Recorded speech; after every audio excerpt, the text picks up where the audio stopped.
उस जनेश्वर मिश्र पार्क बना दिया जो पहले बाबा साहब अम्बेडकर के नाम से पार्क हुआ करता था। जबकि जनेश्वर के एक भी काम बता दो समाज हित में हो या उत्तर प्रदेश के हित में हो, लेकिन उन्होंने बाबा साहब अम्बेडकर का नाम हटा दिया। ये जो घृणा है इसको भी उन्हें धोना चाहिए, इसको भी दिखाना चाहिए कि केवल तस्वीर लेने से काम नहीं चलेगा। आज दलितों का वोट लेने के लिए अगर बीजेपी बाबा साहब की तस्वीर दिखाती तो तुम भी वही कर रहे हो। फिर तुमने भाईचारा कहाँ निभाया, फिर तुमने SC OBC की एकता कहाँ निभाई। अंदर की नफरतें जब तक नहीं धुलेंगी, मतलब तुम उनके तो सगे हो रहे हो जो तुम्हें घर से निकलने पर तुम्हारा आवाज धोते हैं, मुख्यमंत्री आवास तक गोमूत्र से धुलवा देते हैं। तुम उनके तो सगे हो सकते हो, लेकिन इनके सगे नहीं हो सकते जो सदियों से तुम्हारे ही शोषण का दंश झेल रहे हैं। इनको भाई मानकर गले नहीं लगा सकते, उनको गले लगा लोगे जो तुम्हें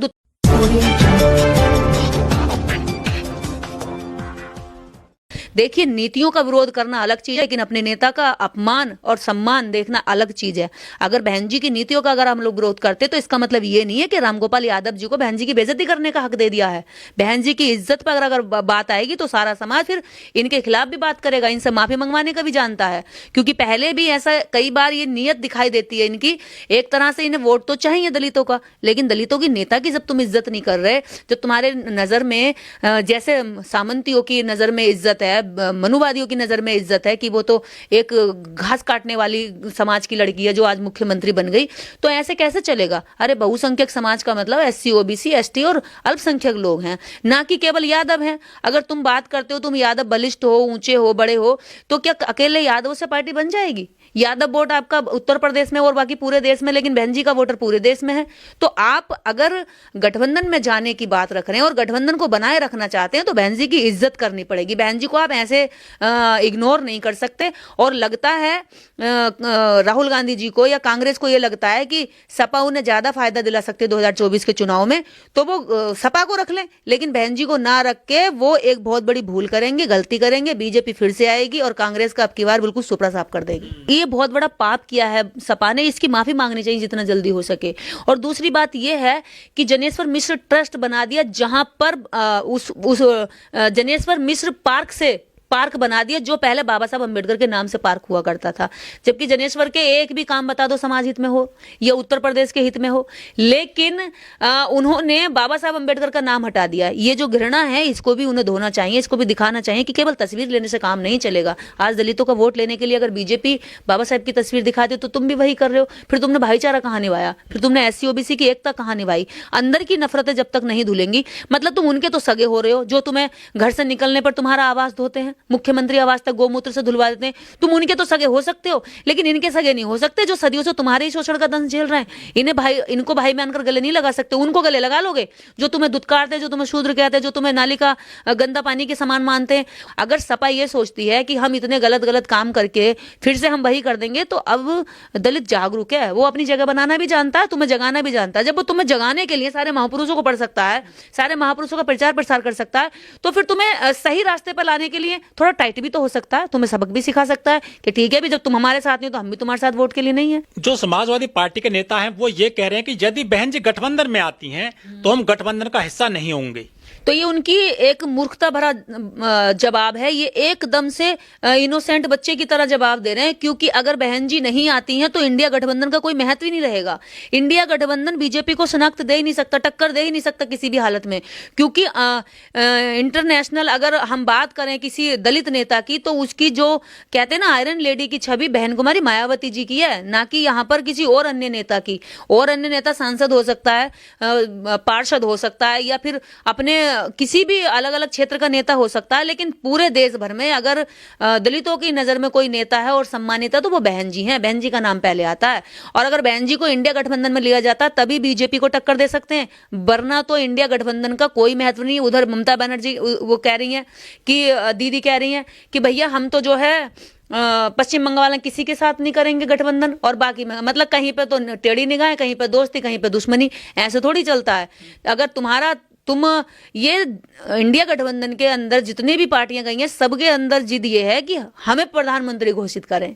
लेकिन अगर वास्तव में दलित वोट % आपको चाहिए तो उसके लिए आपको बहन कुमारी मायावती से अच्छा लीडर नहीं मिल सकता, जिनको शासन प्रशासन चलाने की भी पूरा अनुभव है, जिनके लॉ एंड ऑर्डर को आज भी देश के अंदर याद किया जाता है। उनके दुश्मन भी इसकी तारीफ करते हैं कि बहन जी के शासनकाल में जिस तरह का अपराध आज हो रहा है उस समय पर गुंडे बदमाश डरते थे। अगर रामगोपाल यादव जी इस तरह का बयान दे रहे हैं तो उनको ये ध्यान रखना चाहिए कि बहन कुमारी मायावती जी उत्तर प्रदेश की मुख्यमंत्री रही हैं, 4 बार मुख्यमंत्री रही हैं, और इस भारत के अंदर अगर कोई राष्ट्रीय पार्टी का दर्जा प्राप्त है तो वो समाजवादी पार्टी नहीं है, वो बहुजन समाज पार्टी है, जिसकी मुखिया बहन कुमारी मायावती जी हैं।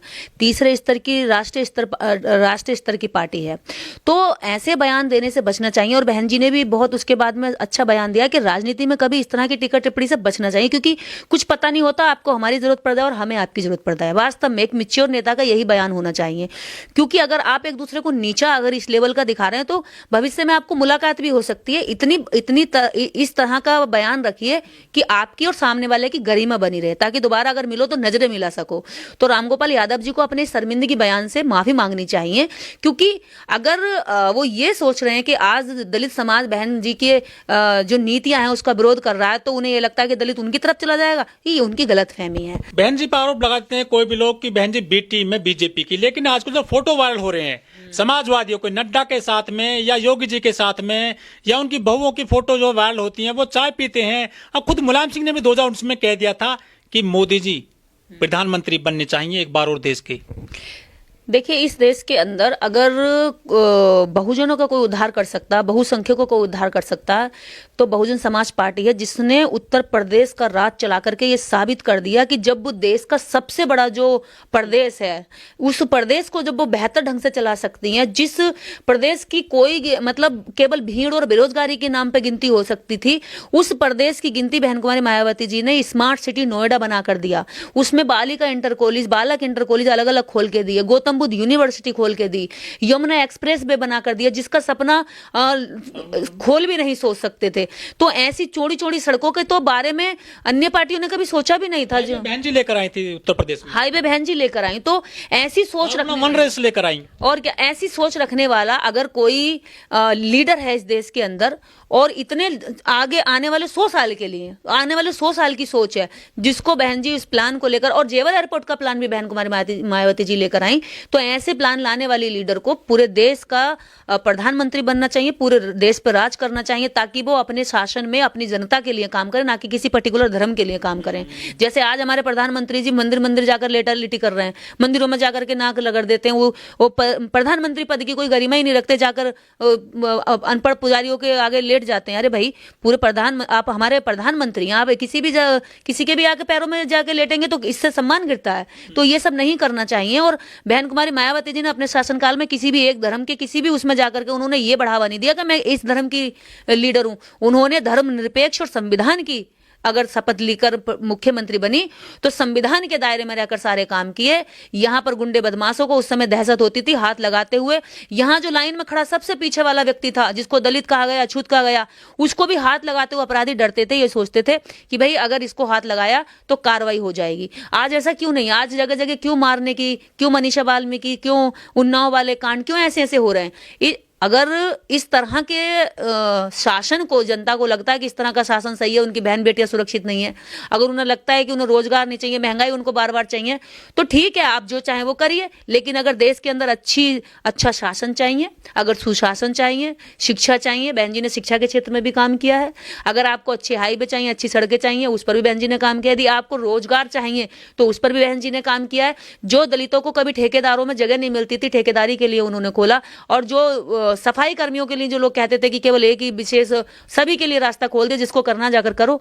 तो ऐसे बहुत सारे नए नए आइडियाज, नए नए फॉर्मूले बहन जी लेकर आए, जिन पर उन्होंने प्रैक्टिकल किया। की बात करी, सर्वजन हिताय। और अब तो बहन जी को आप ये भी नहीं कह सकते, अगर सबका साथ सबका विकास बीजेपी दे रही है तो उसकी टक्कर पर सबसे बड़ा और सबसे मजबूत नारा बहन जी ने दे दिया कि सर्वजन हिताय सर्वजन सुखाय। ठीक है भाई, सबका साथ सबका विकास आप कर रहे हैं, तो सर्वजन हिताय सर्वजन सुखाय हम भी कर रहे हैं, ठीक है, हमारे साथ आ जाओ। तो बीजेपी से अच्छा अगर कोई इस तरह का भी नारा दे सकता है, टक्कर दे सकता है। अगर ब्राह्मण सम्मेलन बीजेपी ने कराया तो ब्राह्मण सम्मेलन बहन जी ने भी करवा दिया।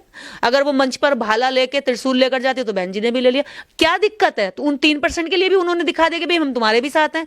यहां अगर बात करें सुशासन की, तो उत्तर प्रदेश के शासन से प्रेरणा लेते हुए देश के समस्त वोटर को ये बात समझनी चाहिए कि हमें वैसा ही शासन चाहिए। तो बहन जी की डिमांड करें, और जितने भी विपक्षी नेता जिनको लगता है कि बहन जी को ला करके वो दोबारा से सत्ता में आ सकते हैं, बीजेपी से छुटकारा पा सकते हैं, तो बहन जी से इस बात के लिए आग्रह भी करना चाहिए और बहन जी को भी इसमें आना चाहिए, मुझे ऐसा लगता है। लेकिन समाजवादी पार्टी ने भी जो है अम्बेडकर वाहिनी बना ली है, वो बाबा साहब की बात करते हैं। इसके अलावा कांसीराम जी की उन्होंने प्रतिमा का अनावरण किया था। वह दूसरी बात है कि समाजवादियों की सरकार में जो है प्रतिमा तोड़ी गई थी, जनपद तोड़े गए थे, डिमोशन किया गया था, लाखों लोग जो अधिकारी थे एससी के उनको डिमोशन किया, जो डीएसपी था उसको सीओ वो बनाया, इंस्पेक्टर को दरोगा बना दिया था।